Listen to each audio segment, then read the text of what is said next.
You believe devil. I am the devil.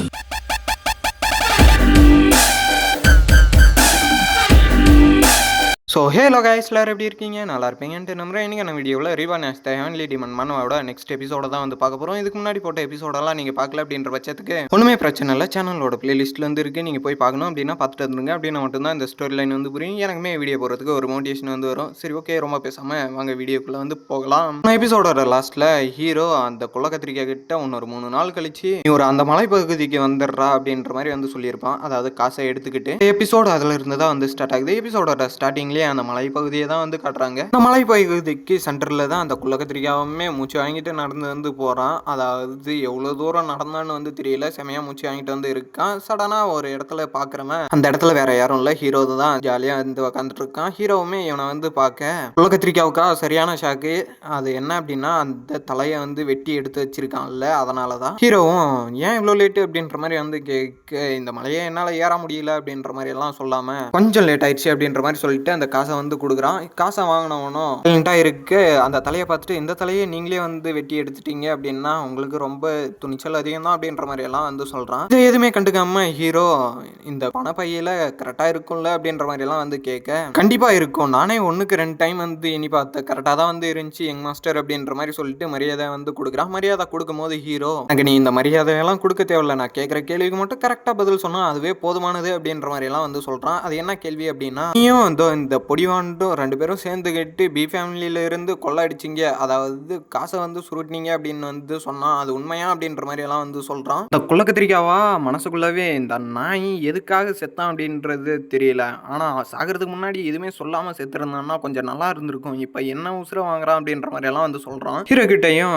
இல்ல master, இவன் யாருன்னு எனக்கு வந்து தெரியாது, அவன் வாண்டட் லிஸ்ட்ல இருக்கிறதுனால மட்டும்தான் எனக்கு வந்து தெரியும் அப்படின்ற மாதிரி எல்லாம் வந்து சொல்ல, மனசுக்குள்ளவே இந்த நாயினால நான் எவ்வளோலாம் டார்ச்சர் அனுபவிக்க வேண்டியதாகுது அப்படின்ற மாதிரி எல்லாம் வந்து சொல்றான். ஹீரோவும் சிரிச்சுக்கிட்டே, நீ எல்லாம் ஒன்றும் கவலைப்படாதரா, எனக்கு அந்த மாதிரி இருக்கிற ஆட்களை தான் வந்து பிடிக்கும், ஒருத்தனை அழிச்சு தான் ஒருத்தன் வாழணும் அப்படின்றது தான் இந்த உலகத்தோட நிதிய நியாயம் எல்லாமே அப்படின்ற மாதிரி எல்லாம் வந்து சொல்றான். அப்புறம் இந்த கேள்விக்குமே பதில் சொல்லுங்க, எதுக்காக அந்த பி ஃபேமிலியில இருந்து 20,000 டெல்ஸ் வாங்கினீங்க அப்படின்ற மாதிரி எல்லாம் வந்து கேட்க, அந்த குள்ளக்கத்திரிக்காவும் சிரிச்சுக்கிட்டே, அது ஒன்றும் இல்லை மாஸ்டர், அந்த ஃபேமிலியில பில் விடுவான் அப்படின்ட்டு ஒரு நாய் ஒருத்தன் இருக்கான், அவனுக்கு பாடம் கற்றுக் கொடுக்கணும் அப்படின்றதுக்காக தான் நானும் இவனும் சேர்ந்துக்கிட்டு அந்த ஃபேமிலியில இருந்து 20,000 டெல்ஸை வந்து வாங்கணும் அப்படின்ற மாதிரி எல்லாம் வந்து சொல்ல, மனசுக்குள்ளவே இப்ப என்னென்ன பண்ண இருக்கானோ அப்படின்ற மாதிரி எல்லாம் வந்து நினைக்கிறான். அதுக்கேற்ற மாதிரியே தான் ஹீரோவும், அப்படின்னா நீ அவனை பனிஷ் தானே பண்ணியிருக்கணும், அதை விட்டுட்டு எதுக்காக அவங்ககிட்ட இருந்து 20,000 டெல்ஸை வந்து வாங்கினீங்க அப்படின்ற மாதிரி எல்லாம் வந்து கேட்க, அந்த குள்ளக்கத்திரிக்காவும் லைட்டா வந்து சிரிக்கிறான். ஹீரோவும் நல்லாவே வந்து ஜாலியா சிரிக்க, அந்த குள்ளக்கத்திரிக்காவும் மனசுக்குள்ளவே ஒருவேளை சமாதானம் ஆயிருப்பானோ அப்படின்ற மாதிரி எல்லாம் சொல்லிட்டு அவனுமே வந்து சிரிக்கிறான். ஹீரோவும் முகத்துல கையை வச்சுக்கிட்டு,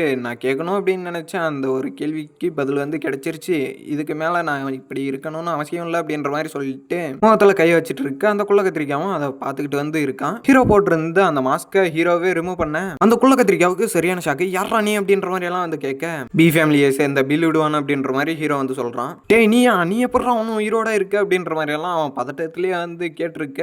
சடனா வெறியானவன், டேய் நீ என்னோட காசை குடுறா, என்னோட காசு அப்படின்ற மாதிரி வந்து கத்திட்டு வந்து இருக்கான். அதை கேட்ட ஹீரோவும், எதை உன்னோட காசா, இது என்னோட ஃபேமிலியில இருந்து வாங்கினா என்னோட காசு தானே, அப்புறம் எப்படி நீ இது உன்னோட காசு அப்படின்ற மாதிரி சொல்லலாம்ன்ற மாதிரி எல்லாம் ஹீரோ லாஜிக்கா வந்து கேட்க, ஓ அப்படியா, அப்படின்னா நான் உன்னை கொண்டுட்டு இந்த காசை எடுத்துட்டு போறான்டா அப்படின்ற மாதிரி சொல்லிட்டு ஸ்வாடை வந்து வெளியே எடுக்கிறான். சடனா ஒரு லைட் அட்டாக் மாதிரி வந்து பட, அந்த லைட் அட்டாக் அப்படின்றத அந்த குள்ளக்கத்திரிக்காய் பண்ணல, ஹீரோ பண்ண ஒரே ஒரு அட்டாக்லயே அவன் அவ்வளவுதான் மட்டை. கழுத்துல சின்ன அட்டாக் மாதிரி வந்து தெரிஞ்சாலும் ரத்தம் அப்படின்றது தாறுமாறா வந்து தெரிச்சிட்டு வந்து இருக்கு. ஹீரோவும் செம மாசா வந்து நின்றுட்டு இருக்க, இதை நான் எப்ப பண்ணணும்னு நினைச்சேன் அப்படின்னா ஃபர்ஸ்ட் டைம் உன்னை பார்த்ததுமே உன்னை கொல்லணும்னு முடிவு பண்ணிட்டேன்டா அப்படின்ற மாதிரி எல்லாம் ஹீரோ வந்து சொல்றான். அந்த இடத்துல இருந்து ஹீரோவுமே வந்து கிளம்பும் போது, மத்தவங்க கிட்ட லஞ்சம் வாங்கி உன்னை பெரிய ஆளாகிறதுக்காடா நான் உன்னை பிரான்ச் லீடரா வந்து போட்டேன் அப்படின்ற மாதிரி வந்து சொல்றான். அதாவது ஹீரோ தான் இவனை வந்து பிரான்ச் லீடரா வந்து போட்டிருக்கான். சரி ஓகே திம்பல், நீங்க இங்கே தூங்குங்க அப்படின்ற மாதிரி சொல்லிட்டு ஹீரோவுமே அந்த இடத்துல இருந்து கிளம்ப, அந்த இடத்துல சீனா கட் பண்ணி அந்த மெடிக்கல் ஹெல்ப்ஸ் இருக்கக்கூடிய அந்த ஒரு இடத்த தான் வந்து காட்டுறாங்க. நாங்க நீங்க கேட்ட இந்த அமௌண்ட் வந்து இந்த பேக்ல இருக்கு அப்படின்ற மாதிரி எல்லாம் வந்து சொல்லிட்டு அந்த பேக்கை வந்து கொடுக்க,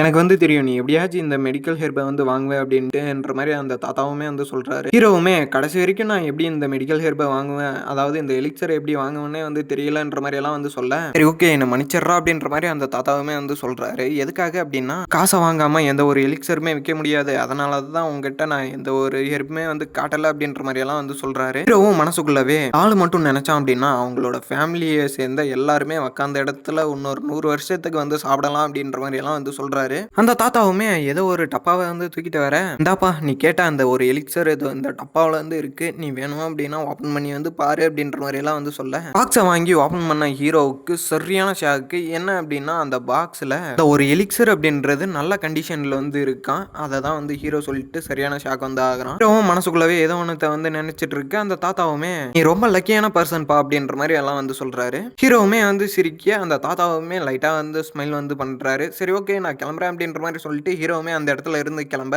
அந்த தாத்தா ஒரு வழியா அந்த எலிக்சர் அப்படின்றது அதோட ஓனரை அதுவே தேடிக்கிச்சு அப்படின்ற மாதிரி எல்லாம் வந்து சொல்ல, அந்த இடத்துல சீனை கட் பண்ணி இப்ப குணா குகை மாதிரி ஒரு குகையை வந்து காட்டுறாங்க. அந்த குகைக்குள்ளதான் ஹீரோவுமே உட்காந்துட்டு இருக்க, இந்த மெலினம் ஹெர்ப் அப்படின்றது ஒரு சராசரியான மனுஷன் சாப்பிட்டான் அப்படின்னா அவனோட வாழ்நாள் முழுவதுமே எந்த ஒரு நோய் நொடியுமே இல்லாம ஜாலியா வந்து இருக்கலாம் அப்படின்ற மாதிரி எல்லாம் வந்து சொல்றான். அதுவே மார்ஷியல் மாஸ்டர்ஸ் எல்லாம் வந்து சாப்பிட்டாங்க அப்படின்னா அவங்களுக்கு 10 வருஷத்துக்கான கியூ எனர்ஜி வந்து கிடைக்கும் அப்படின்ற மாதிரி எல்லாம் வந்து சொல்ல, ஆனா இது எனக்கு ரொம்ப டிஃப்ரெண்டானது அப்படின்ற மாதிரி எல்லாம் வந்து சொல்றான். ஏன் அப்படின்னா அவனோட evenly martial circulation mind art அப்படின்ற அந்த டெக்னிக்னால இன்னொரு 5 வருஷத்துக்கான எக்ஸ்ட்ரா கியூ எனர்ஜியை வந்து ஹீரோவால அப்சர்வ் பண்ண முடியுமா, அதை தான் அந்த இடத்துல வந்து ஹீரோ சொல்லிட்டு வந்து இருக்கான். ஹீரோ இதெல்லாம் சொல்ற கேப்லேயே கல்டிவேஷனை வந்து ஸ்டார்ட் பண்றான், அதாவது ட்ரைனிங்கை. இப்போ அந்த குணா குகைக்கு வெளியே வந்து காட்டுறாங்க. திரும்பவும் வெளியே வந்து காட்டினா அந்த இடத்துல இருந்த பறவைங்களெல்லாம் பறக்க, அந்த இடத்துல ஒரு பிளாஸ்ட், அதாவது எனர்ஜி பிளாஸ்ட் தான், வேற எதுவுமே இல்லை. ஹீரோவுமே கண்ணை மூட்டு இருந்தவன் சடனா கண்ணை ஓப்பன் பண்ண அவனோட கண்ணுல ஒரு ஒளி வட்டம் வந்து தெரியுது. சரி ஓகே இதோட நான் இந்த எபிசோடு அப்படின்றத வந்து முடிச்சுக்கிறேன். நாளைக்கு ஒரு நல்ல எபிசோட்ல வந்து பார்க்குறேன். அப்புறம் உங்களுக்கு இந்த வீடியோ பிடிச்சிருச்சு அப்படின்ற பட்சத்தில் அந்த லைக் ஷேர் கமெண்ட் இதெல்லாம் வந்து போட்டு விட்டு போனீங்கன்னா எனக்கு கொஞ்சம் சப்போர்ட் வந்து கிடைக்கும். அப்புறம் நீங்கள் எத்தனை மணிக்கு ஆக்டிவாக இருப்பீங்க அப்படின்றத வந்து கமெண்ட் பண்ணுங்க. நான் அதுக்கேற்ற மாதிரி டைமை வந்து சேஞ்ச் பண்ணி